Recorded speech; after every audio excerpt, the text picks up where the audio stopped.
A paz do Senhor para você, professor discipulando. Cá estou eu aqui com os meus companheiros, o pastor Raul Soares e o professor Douglas Nilson Moraes, para mais uma aula. E temos aqui chegado à reta final de mais um trimestre, não apenas de mais um ciclo, que se encerra aqui, discipulando, mas do quarto e último ciclo do ano. Foi um período extenso, né, de aprendizado, de edificação compartilhada. Temos sido abençoados com estes 4 currículos, estas 4 revistas, em que tratamos do reino de Deus, tratamos das verdades centrais da fé cristã. Temos, neste ciclo final, né, tratado também dos sermões, ou do Sermão da Montanha, e hoje estaremos falando sobre Jesus e a nossa identidade, como digamos, um aspecto culminante de tudo que foi aprendido até aqui, de tudo que foi incorporado às nossas vidas. Lembrando, e aqui, é claro, né, dando ênfase ao assunto deste ciclo, que é portando uma nova identidade. E não teríamos uma outra forma de estabelecer uma conexão com a temática do trimestre, visto que tratamos o tempo todo sobre identidade, sobre esta nova cidadania do cristão, como um dom da graça, um dom da bondade de Deus para com os seus discípulos, né, os seus seguidores de Cristo. Temos, de forma quase que exaustiva, tratado aqui sobre a descrição desse perfil do novo cidadão do reino. E chegando no último capítulo do Sermão do Monte, os capítulos de 5 a 7, seriam os textos que abrangem o Sermão do Monte. E o capítulo 7 ele traz uma ênfase sobre juízo, sobre julgamento. Se vocês observarem, no início do capítulo 7, nós temos aquela fala de Cristo, que trata do julgamento hipócrita, em que o julgamento hipócrita é condenado. E ele diz assim: com a medida com que medirdes, vos medirão a vós. E Jesus também trata do caminho apertado e da porta estreita, que conduzem à perdição. Tudo isso aí fala de quê? Remete a quê? A juízo. Jesus também falou, com o assunto da aula passada, né, o juízo final, a questão dos falsos profetas. E hoje estaremos tratando também que nem todo aquele que diz Senhor, Senhor entrará no reino dos céus. E também sobre aquele que não coloca em prática a palavra de Deus. Também será alvo de julgamento. Por quê? Porque edifica a sua casa, a sua vida, os seus projetos existenciais sobre a areia. E de acordo com o texto, de acordo com o relato final aqui do Sermão do Monte, isso aí será o quê? Reduzido à ruína. Por quê? Porque se abaterá sobre a vida desta pessoa, sobre a casa, o projeto de vida desta pessoa, desastres naturais. Por quê? Porque essa casa, essa vida não foi edificada sobre a rocha. E aqui eu quero já encaminhar algumas perguntas para os meus companheiros de mesa aqui, de bancada, deste projeto, o EBD em Síntese Podcast, e, ao mesmo tempo, quero cumprimentá-los e pedir também que compartilhem das suas impressões ao longo do estudo desta semana. Meu querido pastor Raul, a paz do Senhor, estamos aqui perto de mais um final de ano, encerrando mais um ciclo, encerrando mais uma lição, e o que dizer agora dessa experiência, desse ponto culminante agora na reta final do aprendizado do discipulado, o discipulando, né, o novo recém-decidido que passou por essas disciplinas, por esses 4 ciclos, né, e o que também, além dessa constatação, né, e essa palavra de encorajamento, para uma continuidade, né, nessa busca do amadurecimento, na edificação e firmeza cada vez maior na palavra de Deus, eu quero que já deixar uma pergunta, né?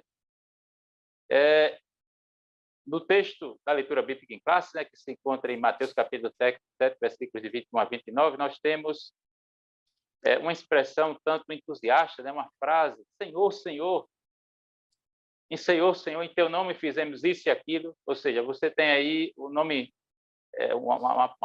uma terminologia de reverência, né? Senhor, Senhor, até usado de maneira reiterada, repetida, né? Senhor, Senhor, dando a entender um fervor, um entusiasmo, e teu nome, né? A pessoa fez uso do nome de Deus, trata-se aí de uma aparente ortodoxia, mas isso, digamos, é o essencial para a vida de um novo discípulo. Só isso basta mesmo? Uma aparente, meras palavras, uma mera profissão de fé é suficiente para alguém ser um discípulo de Cristo?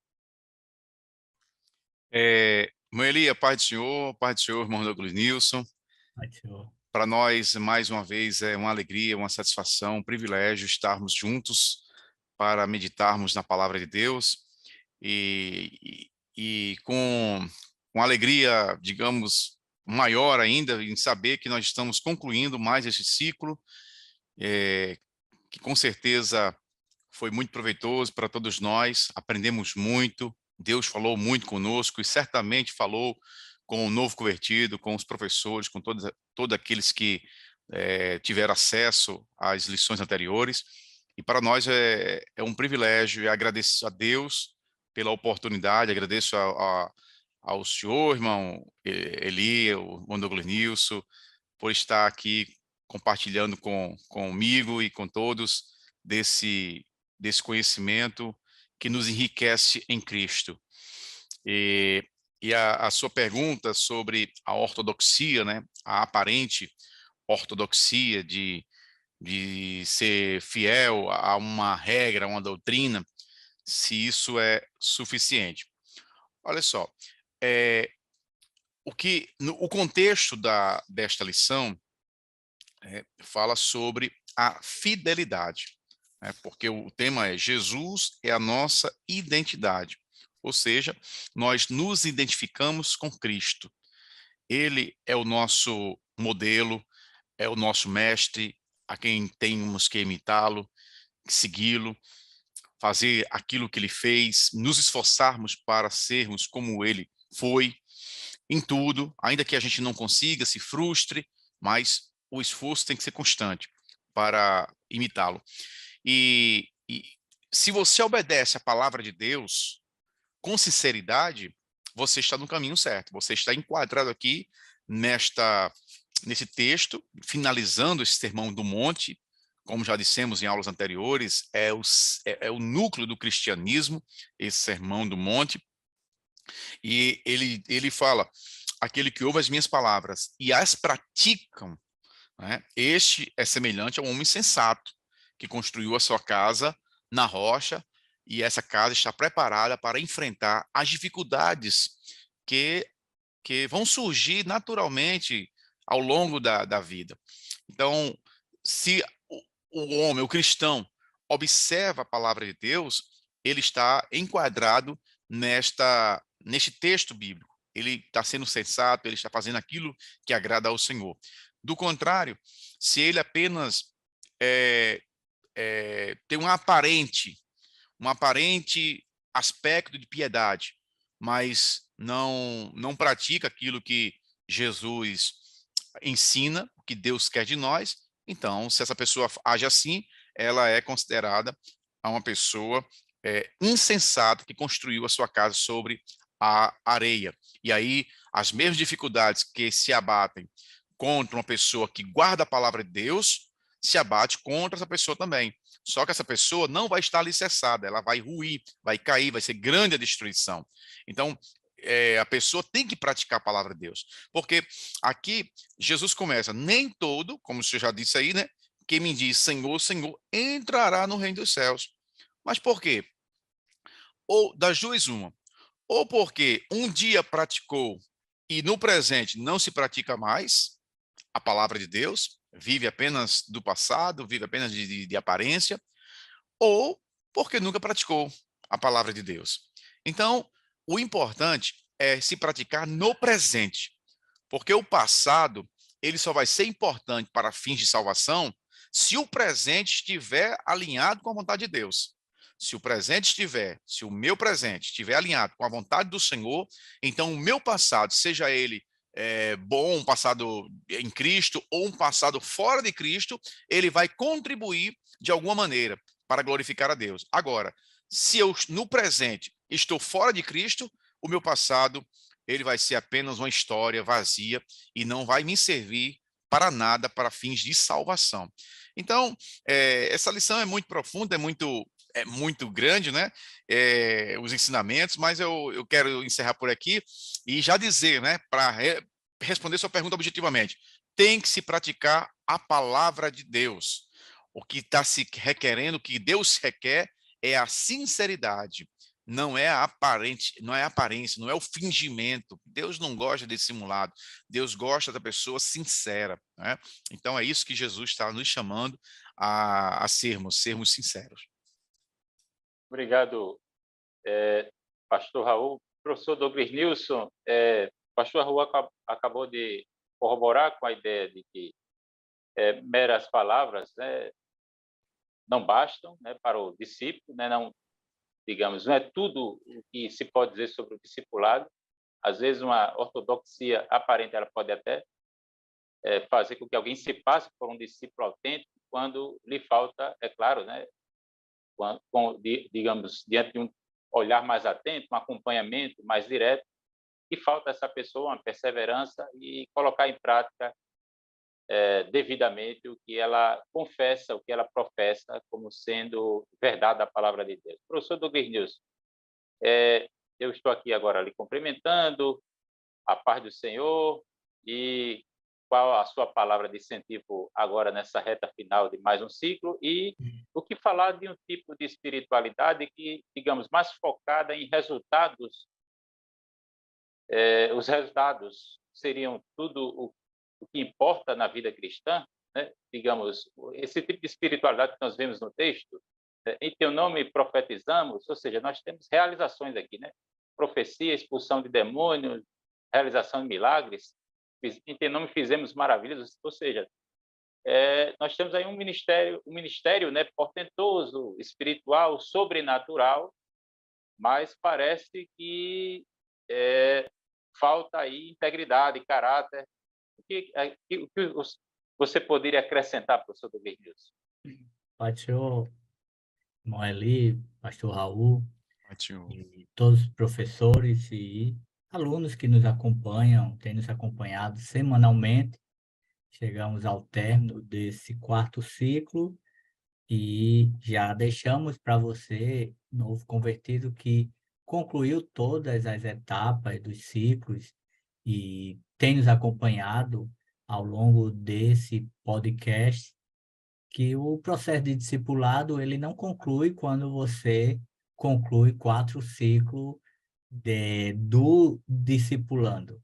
O discipulado ele é um processo contínuo de aprendizado.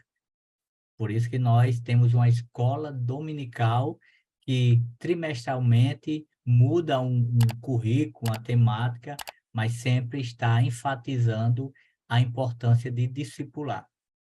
E eu entendo que quando chegamos ao término de um ciclo e uma lição como essa, vem trazer um desfecho daquilo que a cada domingo você, professor, tem feito nas diversas salas de aula espalhado pelo Brasil e até em outras partes do mundo, que é discipular. A ausência de um discipulado leva pessoas a valorizar sinais, movimentos, manifestações em detrimento à palavra, à solidez. E a lição que fala de identidade pode mostrar no mesmo contexto congregacional várias pessoas defendendo princípios relativistas, quando na verdade a verdade que pregamos ela é absoluta. Então, sinais, maravilhas, tudo isso faz parte do Evangelho de Cristo, porque a igreja continua em atividade, o Espírito Santo continua operando e não, nada disso é algo que foi vetado. Nós cremos na continuidade desses atos, na ação do Espírito Santo, mas jamais poderemos colocar essas ações como ponto de partida para expressar a espiritualidade de alguém. É aí onde Jesus, ele enfatiza bem ao longo desse capítulo 7, quanto à questão da vigilância em observar pessoas, seus sinais, seus feitos, seus ditos, suas autoafirmações, como forma de apresentar uma espiritualidade quando, na prática, isso não é evidenciado. Então, para você, novo convertido que também nos acompanha, para nós que estamos aqui nesse processo de aprendizado, temos a consciência que não é o que nós ensinamos, não é o que nós falamos ou o que Deus faz através das nossas vidas que nos torna diferenciado. A nossa identidade cristã, ela é fruto de uma vida com Cristo, de uma vida de constante discipulado. Fora isso, não passará de atos, muitas vezes, de Deus, sim, mas atos que não fortalecem a caminhada. Então, é por isso que nós muitas vezes vemos pessoas que, mesmo num desenvolvimento na fé, de repente pode ter fragilidades. Por quê? Porque não fortaleceu, não constituiu a sua base na palavra, nas escrituras, e sim naquilo que podem ser oferecido nas experiências, nas manifestações, que muitas vezes são enganosas. Não todas, claro, mas muitas vezes há enganos. Pois é, professor Douglas Nilson. A questão da identidade aqui fica mais uma vez em evidência, porque a pessoa está edificando a espiritualidade dela em cima de realizações, de uma performance dela, Isso, quando ela deveria edificar sua identidade, se assemelhar, buscar uma semelhança e imitar, é claro, né, a vida de Cristo, quem Cristo é, foi e quem Cristo é. Então, ela está, ao invés de fundamentar sua vida e suas ações em Cristo, está buscando fundamentar a espiritualidade, né, a sua identidade, naquilo que ela realiza, numa isso. espécie de pragmatismo místico, né, no ativismo, né, sobrenatural e tal, por vezes até carismático, aqui como o Isso. texto ele realça. Né? Necessariamente aqui Jesus não está negando que o que aconteceu não tenha sido autêntico, mas que falta autenticidade e uma identidade, uma semelhança com Cristo na vida dessa pessoa, porque E Jesus disse veja que não conhece, não tem que nada em Cristo comum com essa falou pessoa. e Cristo falou isso mesmo aos próprios discípulos, quando eles voltam da missão, e eles estão ali encantados pelos sinais e maravilhas que foram operados por intermédio deles, e o Senhor, já para que eles não fiquem, meio que Valorizando, maravilhado com aquilo, supervalorizando, né? supervalorizando, ele diz: "Olha", mas em outras palavras, parafraseando, "mais importante é ter seus nomes escritos no livro da vida", Ou seja, a comunhão com Deus, né? a vida com Deus. A vida com Deus. Ou Mais do que seja, o realização. caráter, né? Ou seja, o caráter é mais importante do que os dons, as manifestações, né? E até porque alguém pode simular também, né? Ainda tem esse risco. Além da simulação, que é um ato humano puro, ainda tem a questão também da operação de sinais pelo inimigo. Porque, como a própria palavra fala, o diabo tem poder de fazer cair fogo do céu, transformar-se em anjo de luz. Imagine só, em se transformar-se em anjo de luz e aparecer para as pessoas, e enganar todo mundo ia ficar, é o anjo tal que está mandando aqui a gente fazer isso. Então a gente tem que ter muito cuidado e ter essa firmeza na palavra. É a palavra que é o principal. É verdade, pastor Raul. Meus queridos, introduzindo aqui, temos feito apenas alguns comentários, e a partir também das considerações iniciais dos meus caros amigos aqui, colegas de bancadas.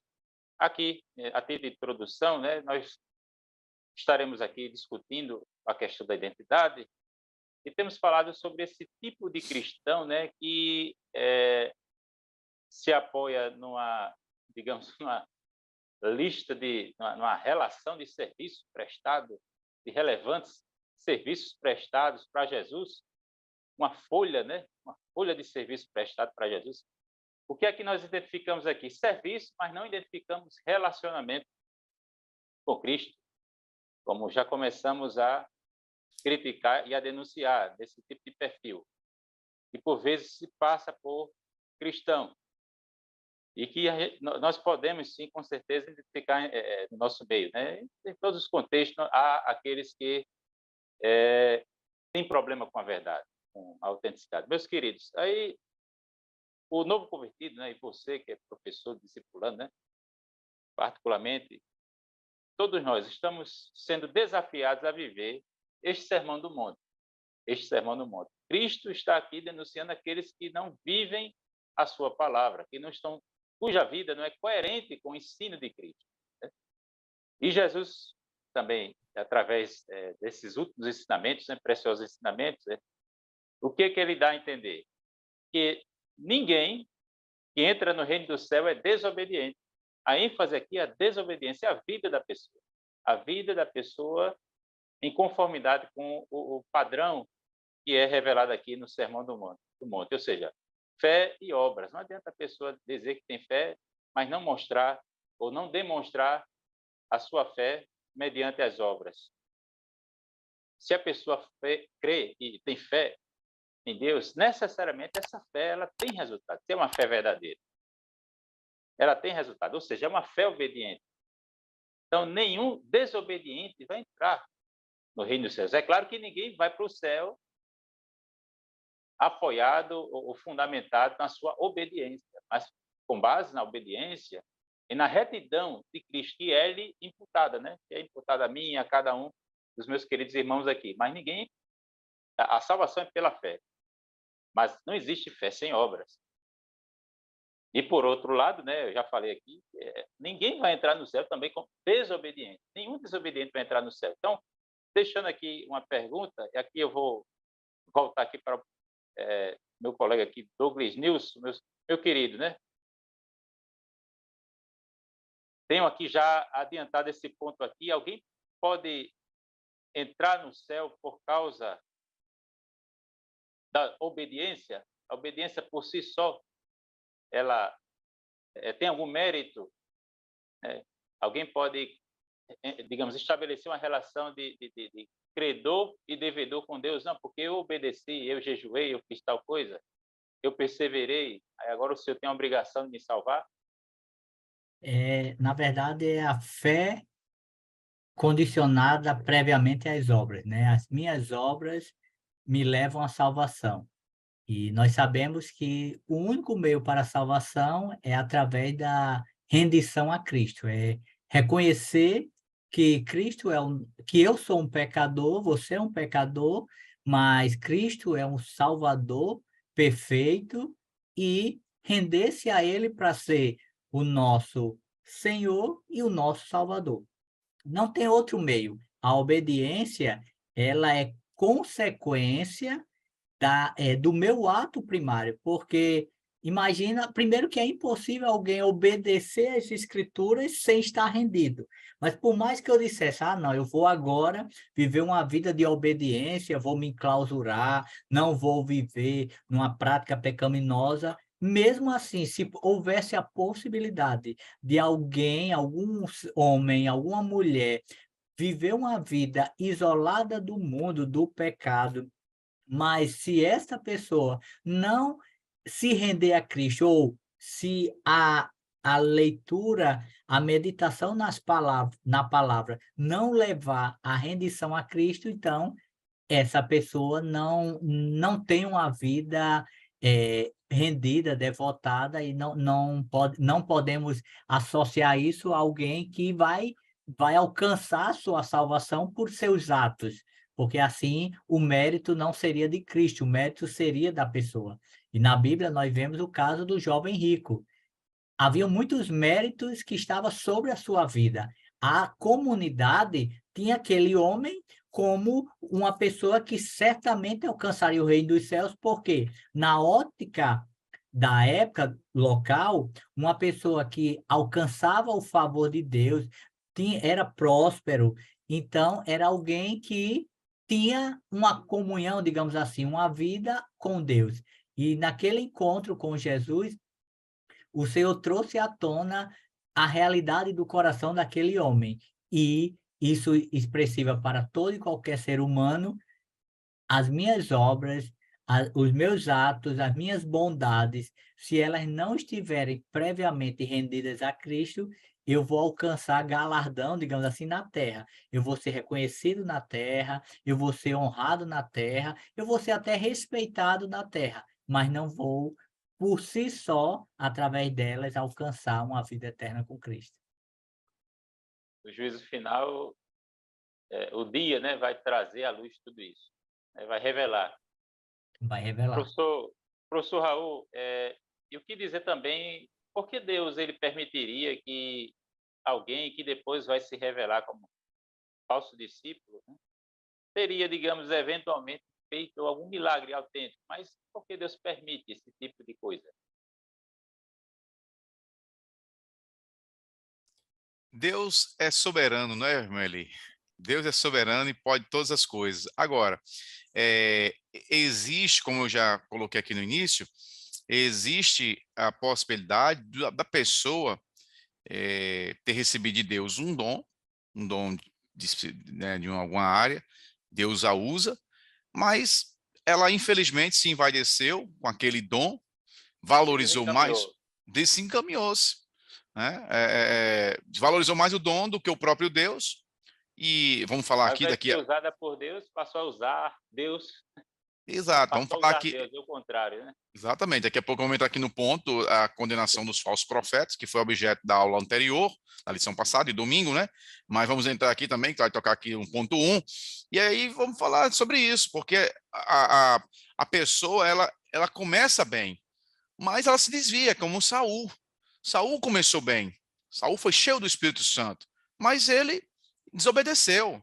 E aí Deus, chega um momento, está escrito, que Deus, está em Romanos, que Deus entrega a pessoa às suas próprias paixões. Então a pessoa vai andando, vai realizando, mas Deus não está aprovando. Por isso a necessidade de nós, principalmente o novo convertido, para todo mundo isso aqui, mas principalmente o novo convertido.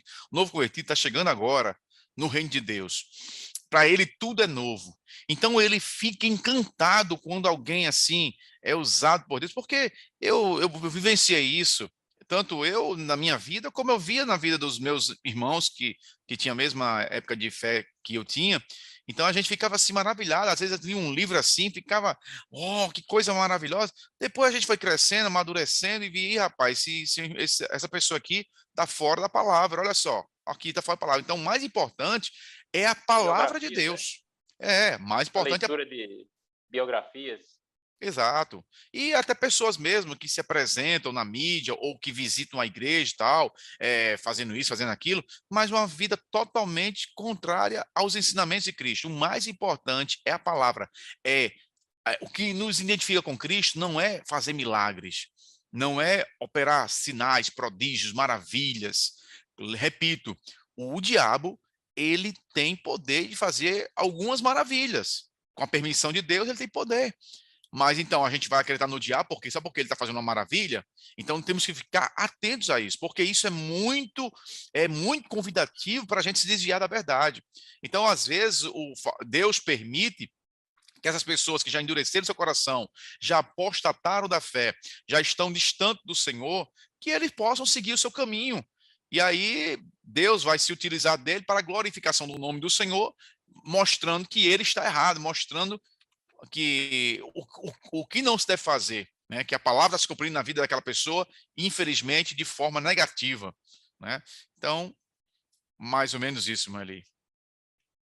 Na segunda carta de Paulo aos Tessalonicenses está escrito que Deus, porque rejeitaram a verdade, Deus envia a operação do erro, para que creiam no erro, creiam na mentira, estes que rejeitaram a verdade. E às vezes, então, como o senhor já falou, é juízo, né? Às vezes, Deus permite porque é juízo de Deus, não só para aquele que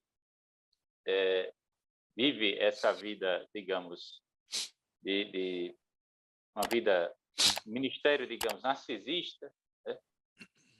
Ela procura, ela identifica um centro, né, da sua vida nesse tipo de operacionalização ou operacionalidade sobrenatural, místico, né, um ministério retumbante, místico. efusivo, né, com muitos, chama muita atenção, a pessoa passa até a chamar mais atenção para si do que para Deus. E aqueles que dão crédito e que passam a ser seguidores dos tais, né, esses falsos discípulos. Meus queridos, E aí, irmão, ele só primeiro acrescentar, tópico. como Pois você não. falou, Deus, ele vai se utilizar dessas pessoas para nos provar, para nos testar. Deixa eu ver aqui se Raul, ele está baseado na minha palavra, ou se ele está sendo levado por qualquer doutrina que surge aí, ou qualquer movimento que surge. Deixa eu ver aqui. Aí ele pode se utilizar, permitir que uma pessoa que já está distanciada dele, que já endureceu o coração, opere alguma coisa. Imagine só, uma pessoa chega numa igreja ou numa certa localidade e ele opera um milagre. Vamos imaginar, porque eu já falei, né? O diabo também tem poder de operar sinais, prodígios, mas milagres mesmo, milagre. Veja que quando Moisés foi tirar o povo do Egito, Moisés tinha uma vara na mão, uma espécie de cajado, jogou a vara na mão, a vara se transformou numa cobra. Aí Faraó deu risada, disse: "Ah, meu amigo, você quer impressionar quem?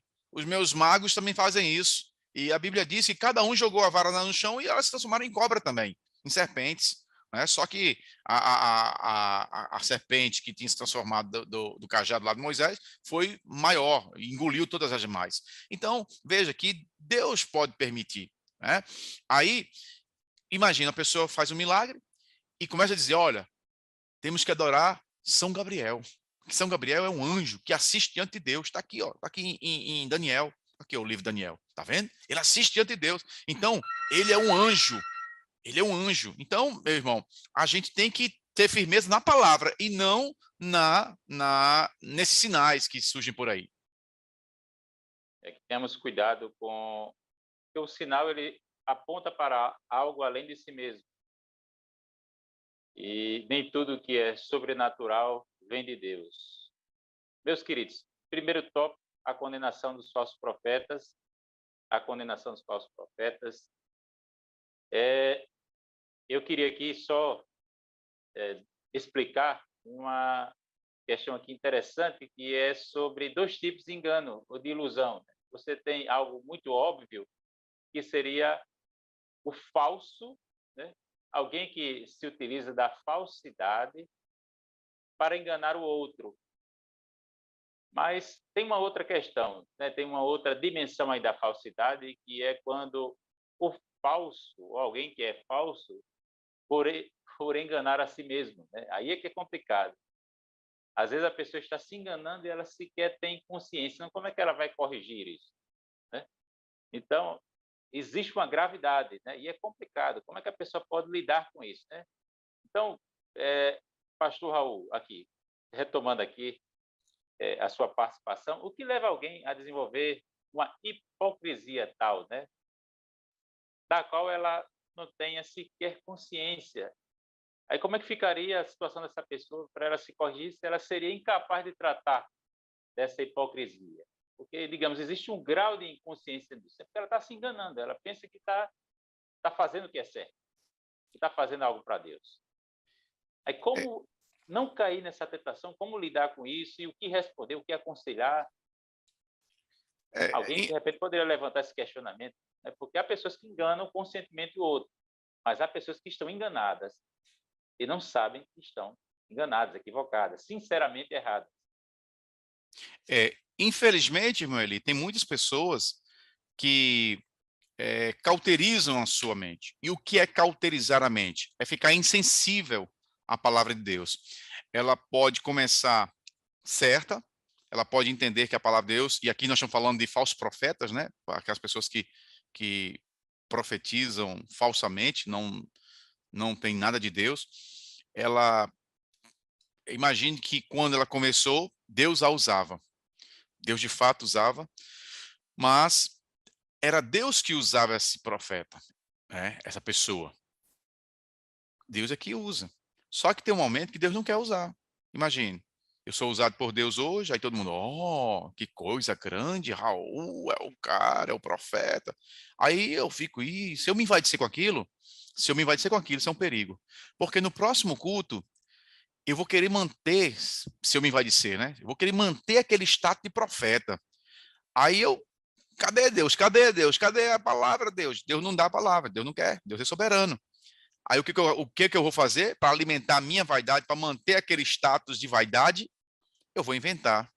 Aí a invenção aí começa a mentir. Porque eu vou falar em uma mentira com agravante muito sério. Porque eu vou falar mentira, e a mentira por si só já é algo muito reprovável, mas essa mentira vai ter um aspecto de que Deus está falando. Eu vou dizer que Deus está falando quando Deus não está falando. Além de ser mentira, eu estou usando o nome do Senhor em vão. Então, veja que muitas pessoas, infelizmente, enveredam por esse caminho. Temos que ficar muito atentos, meu irmão. Se Deus te usar, amém. Mas se ele não te usar, dê graças a Deus, rapaz. Que ser usado por Deus não é brinquedo, não. É uma responsabilidade muito grande. E Deus cobra, porque se ele te entregou mais, ele vai cobrar. Então, infelizmente, tem pessoas que passam a agir dessa maneira. Deus não quer falar ao povo e ele inventa. Aí as pessoas começam, continuam aplaudindo, e a pessoa continua alimentando aquela vaidade, continua alimentando. Daqui a pouco, ela mesma está consciente de que ela está falando a verdade, quando ela está mentindo. Entendeu? Aí é aquela coisa, Deus entrega a ela a sua própria paixão, né? E aí ela está já em maus lençóis. Então temos que ter muito cuidado. Por isso a pessoa começa a mentir descaradamente. Eu conheço, infelizmente, pessoas assim. Eu conheço e conheci pessoas assim. E olha, vou falar uma coisa para você. A vida dessas pessoas não são fáceis. A vida é tremendo, porque está usando o nome do Senhor Deus em vão. E com Deus não se brinca, né? Então, é muito séria essa questão. E para fechar aqui esse meu comentário, olha o que diz a palavra de Deus, que é a autoridade máxima, né? Nem aquilo, meu querido irmão, professor, você que está nos ouvindo, nem aquilo que eu estou falando, você tome como verdade absoluta. O que é a verdade absoluta é a palavra de Deus. A gente aqui está apenas nos esforçando para transmitir a palavra de Deus. Mas se porventura a gente não conseguir e falhar, não considere. Porque a palavra de Deus é que é a regra maior, né? É a autoridade máxima. E olha o que ela diz aqui em 1 Timóteo, capítulo 4. Mas o Espírito, versículo 1, o Espírito aí com E maiúsculo, ou seja, é o Espírito Santo de Deus. Mas o Espírito expressamente diz que, nos últimos tempos, apostatarão alguns da fé, dando ouvidos a espírito enganadores e a doutrina de demônios. Pela hipocrisia de homens que falam mentiras, tendo cauterizado a sua própria consciência. Veja, o camarada dá ouvido a espíritos enganadores. Então é isso. O espírito chega, o espírito aí com E minúsculo, né? O espírito demoníaco. Ei, vai, fala, profetiza aí que você vai ser considerado o tal nesse meio aí. E a pessoa entra por esse caminho.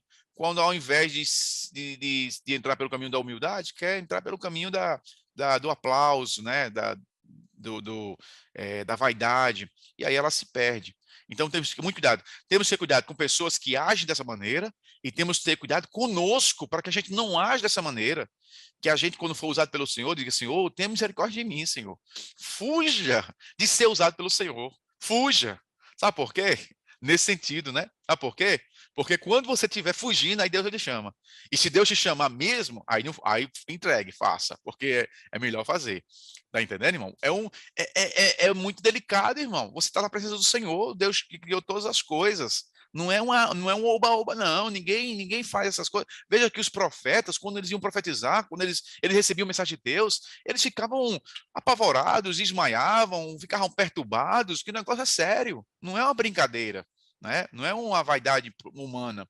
Então, é por isso que muitas pessoas começam a acreditar, irmão Eli, nas suas próprias mentiras, porque elas cauterizam as suas mentes, dando ouvidos a doutrinas de demônios. Chega um momento na trajetória dessas pessoas em que elas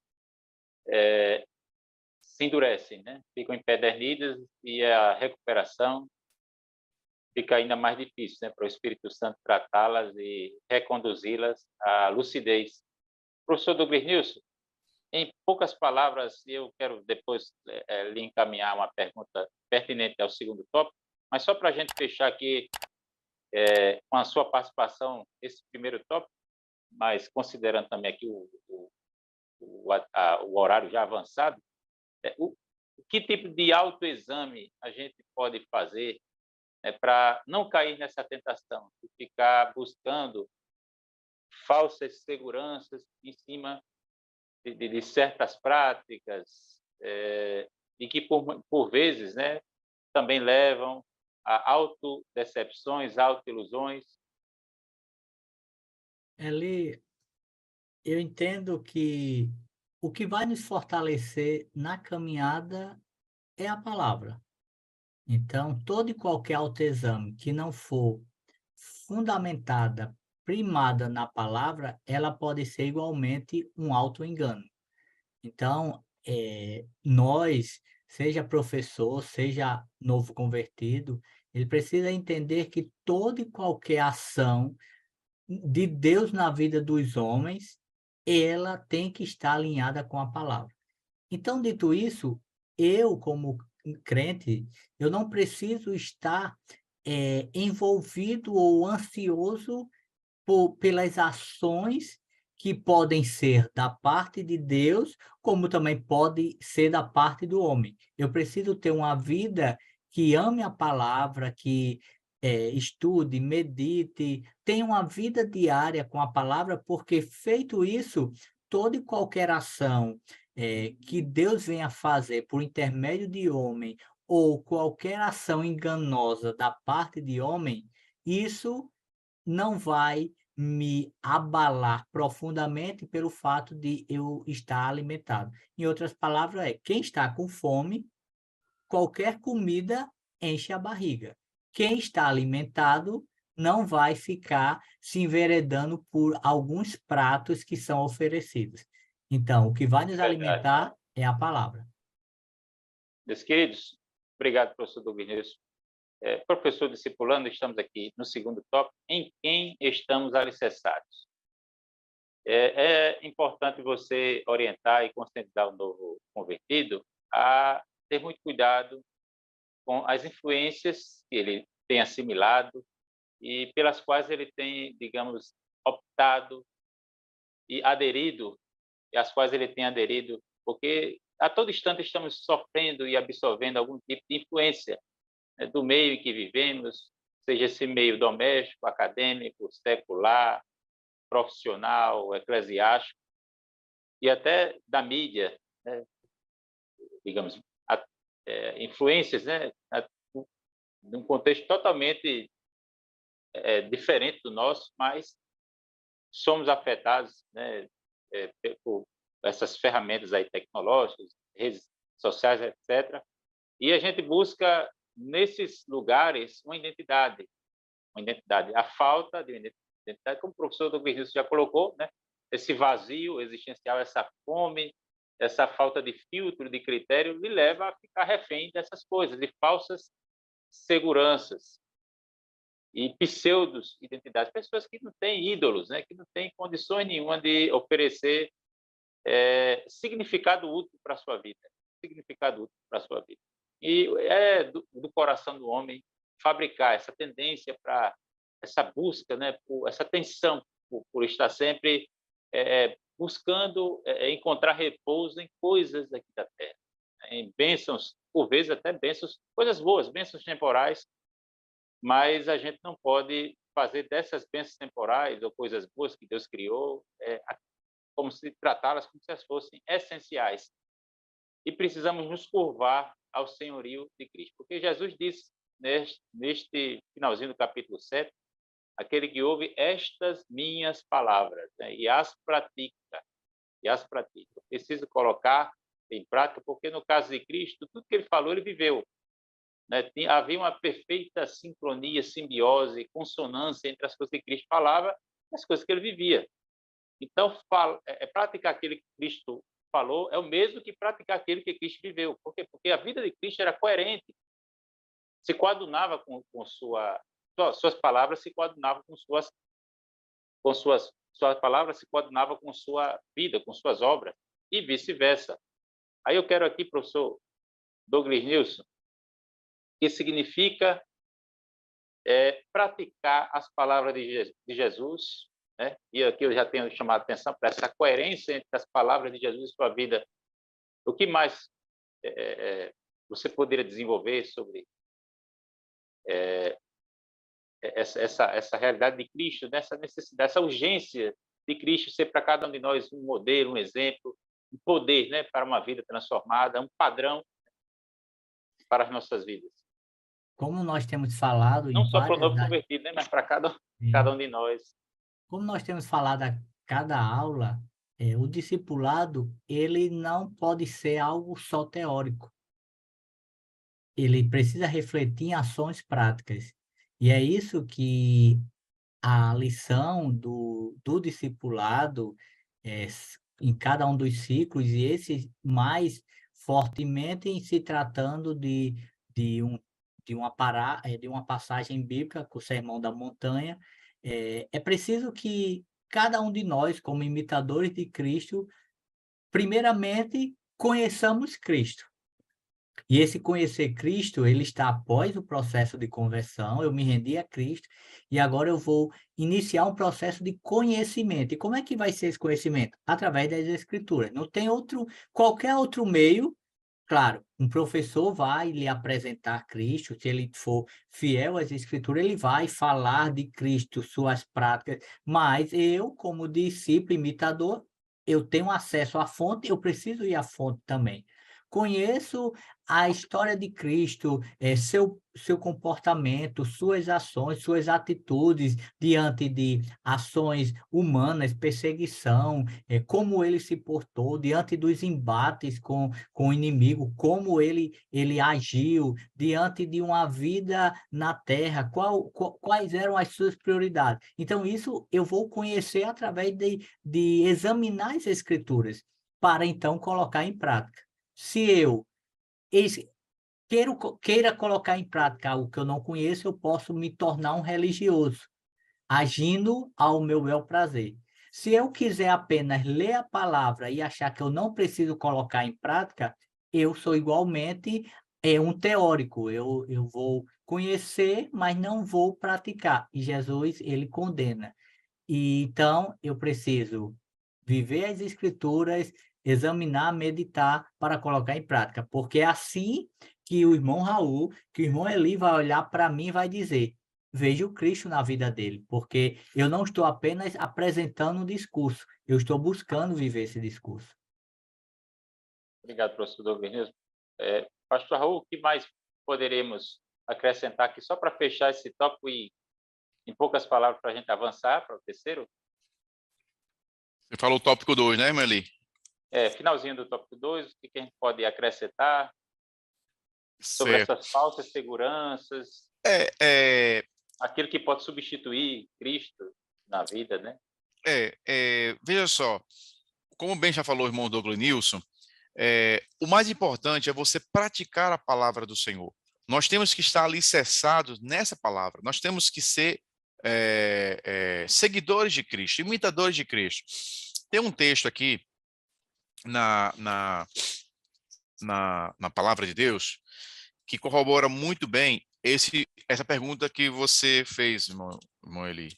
A importância dessa pergunta, ressalta a importância, porque as pessoas, muitas vezes, elas começam bem, mas, infelizmente, ao longo do caminho, da jornada cristã, elas vão se apartando de Cristo. Jesus está falando aí para crentes. Jesus está ensinando os crentes. Esse sermão do monte é para os crentes. Isso aí não é para quem não é crente, não. Para quem não é crente, vinde a mim, todos que estão cansados. Aqueles não, aqueles já estavam lá já. E Jesus está falando para eles, ensinando, já que eles são crentes, já que eles querem seguir a Cristo, como é que eles devem se portar no reino de Deus. Então, tudo bem, o começo é muito bom, todavia, tem que ir até o fim, porque ao longo da jornada vai se enfraquecendo, vai se desestimulando, vai se cansando, mas a gente tem o Espírito Santo para nos ajudar nessas fraquezas e nos dá alegria, nos dá a renovação de esperança, o vigor, para se cumprir em nós a palavra de Deus, que diz que subirão, caminharão e não se cansarão, né, subirão como asas, como águia, como está escrito lá em Isaías. Então, nós temos que termos cuidado ao longo da caminhada, porque não importa começar bem, importa é continuar até Jesus voltar, né? E então as pessoas, elas começam bem, mas depois elas saem, elas não aguentam as pressões da vida. Cuidado, meu irmão, enfatize isso.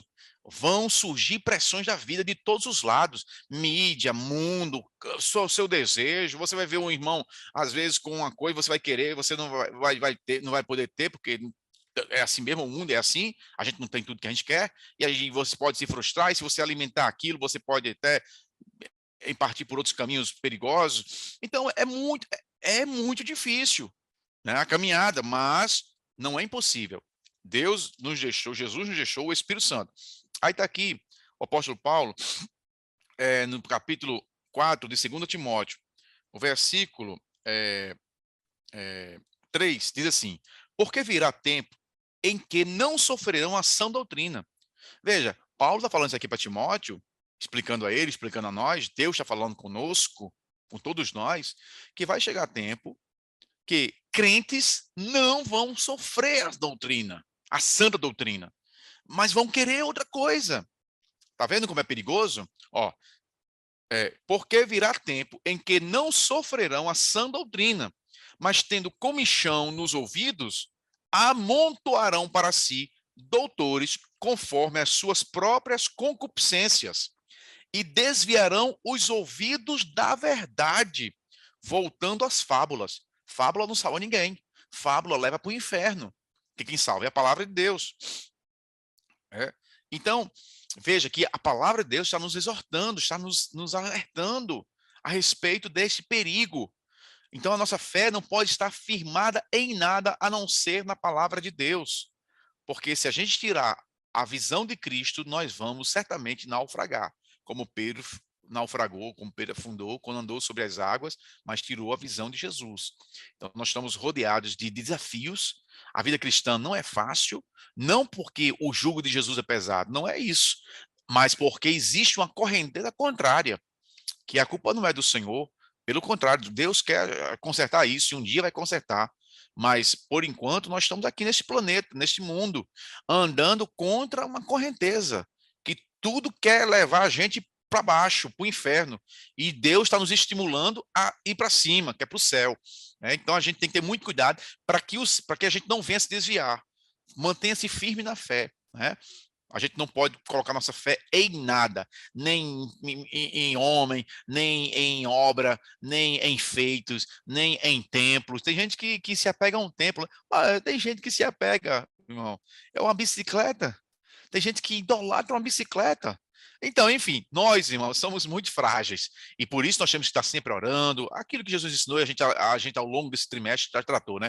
Temos que estar orando, temos que estar pedindo ao Espírito Santo que nos ajude e temos que nos esforçar para colocar em prática a palavra de Deus. E se a gente não colocar, pedir perdão ao Senhor e rogar a Ele que Ele nos ajuda.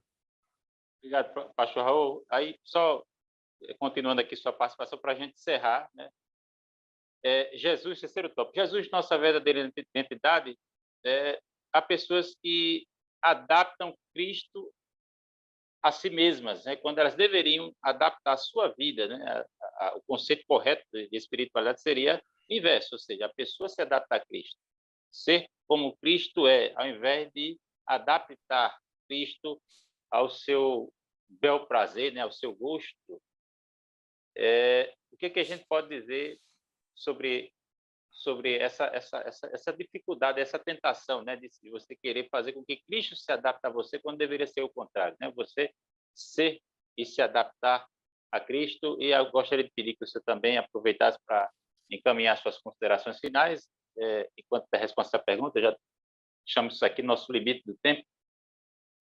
Bom, irmão Eli, essa pergunta tem a ver com o que eu falei anteriormente. As pessoas, elas começam muitas vezes bem. Porque a gente está falando aqui de crente, repito. Não estamos falando aqui de descrente. Porque o descrente é descrente, ele vive em outra lei. Ele é regido por outra lei, o descrente. A lei da morte. Nós, pelo contrário, somos regidos pela lei da vida, a lei do Senhor. Mas corremos o risco de não querer obedecer à palavra de Deus. Por quê? Porque a gente quer viver de acordo com a nossa vontade. Porque, como eu li aqui em 2 Timóteo, amontoarão para si doutores conforme as suas concupiscências. É mais ou menos assim, ó. Esse negócio de santidade, esse negócio de não beber, esse negócio de não fazer isso, não fazer aquilo, isso é cafona demais, não tem nada a ver. Não é o pastor que diz isso, é a palavra de Deus. O pastor apenas está sendo ali orientando a ovelha do caminho que deve andar, porque ele é orientado pela palavra, e você pode conferir também.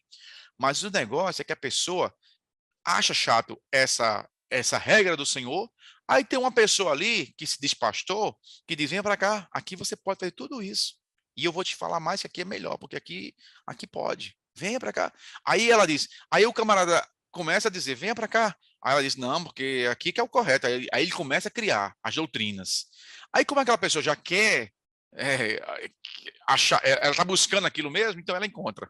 Quem busca, encontra, né? Pronto, ela encontrou. Por quê? Porque a concupiscência dela, o desejo dela, contrário à palavra de Deus, está muito aflorado, ela não está mortificando a carne. Aí vem uma pessoa que se apresenta com referencial teórico, dizendo, ó, eu te provo por A mais B na palavra que aqui você pode fazer.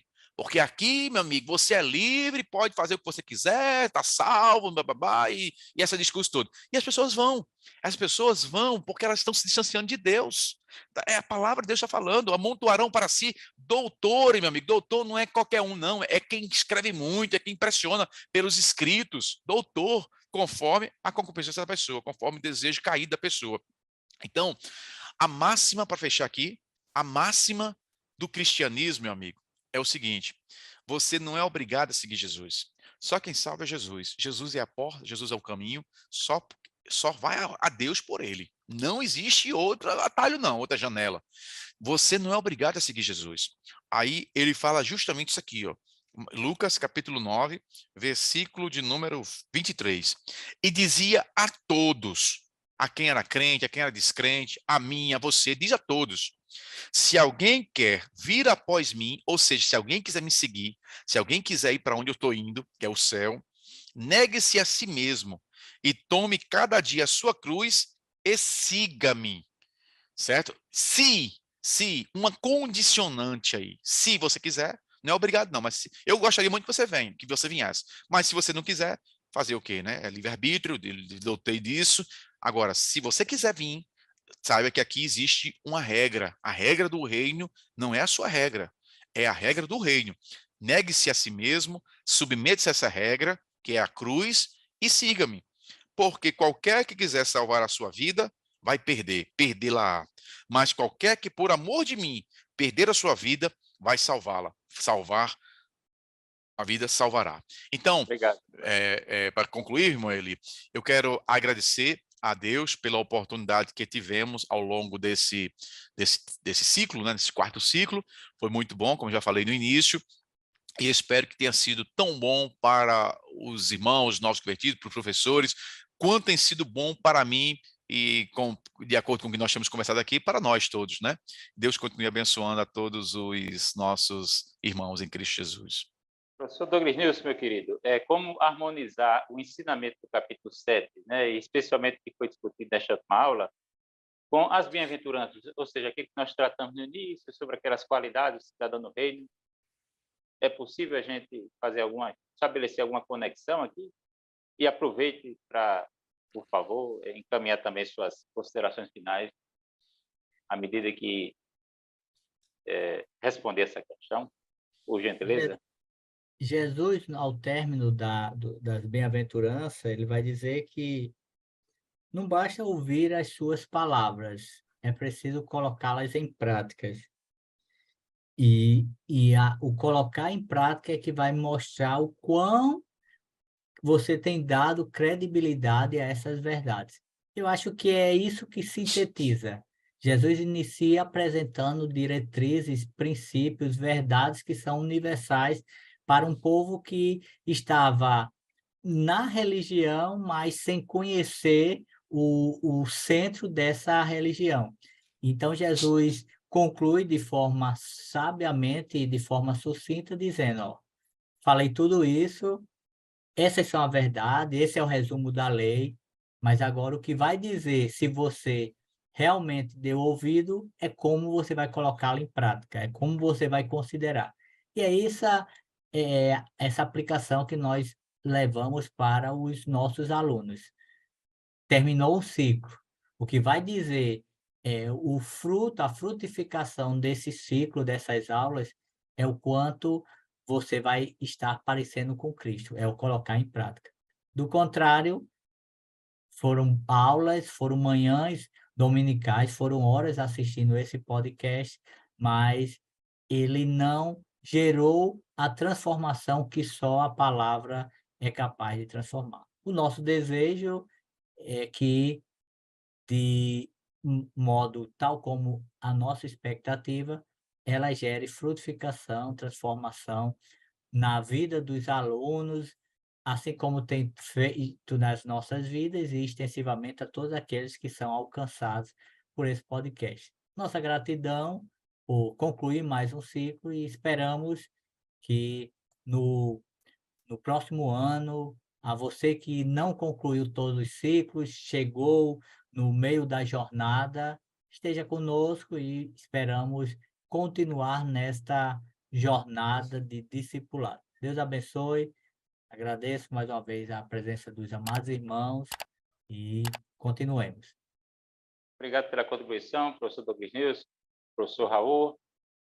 A você, professor discipulando, queremos aqui deixar nossa palavra de gratidão por esse acompanhamento, por sua eventual interação também no nosso canal, ativando o sininho, acompanhando e, de repente, repercutindo, comentando alguma aula, algum subsídio, né? Estamos aqui à sua disposição para lhe ajudar e lhe servir e que esta aula tenha lhe abençoado, né? Que ao final de um aprendizado sobre o Sermão do Monte, né? Que também é conhecido como um manifesto, né? O manifesto do reino, o manifesto de Cristo, né? Isso possa inculcar em você um terror e uma vergonha, né? Não somente em você, mas em cada um de nós, em mim mesmo, a começar em mim, né? Porque eu não estou à altura dos preceitos deste sermão, né? Eu, meus companheiros aqui de mesa, e estamos aqui, né, agradecidos pelo privilégio de compartilhar este aprendizado no Sermão do Monte com cada um de vocês. A Deus, mais uma vez, nossa gratidão e também aos nossos pastores, né, pastor Martinho, pastor Reinaldo, a confiança por levarmos a cabo, né, mais uma aula, mais um projeto deste EBD em Síntese Podcast. Então, obrigado a todos, que Deus nos abençoe e até o próximo encontro, no próximo ciclo, se assim o Senhor desejar. Um abraço, meus queridos, a paz do Senhor. A paz do Senhor.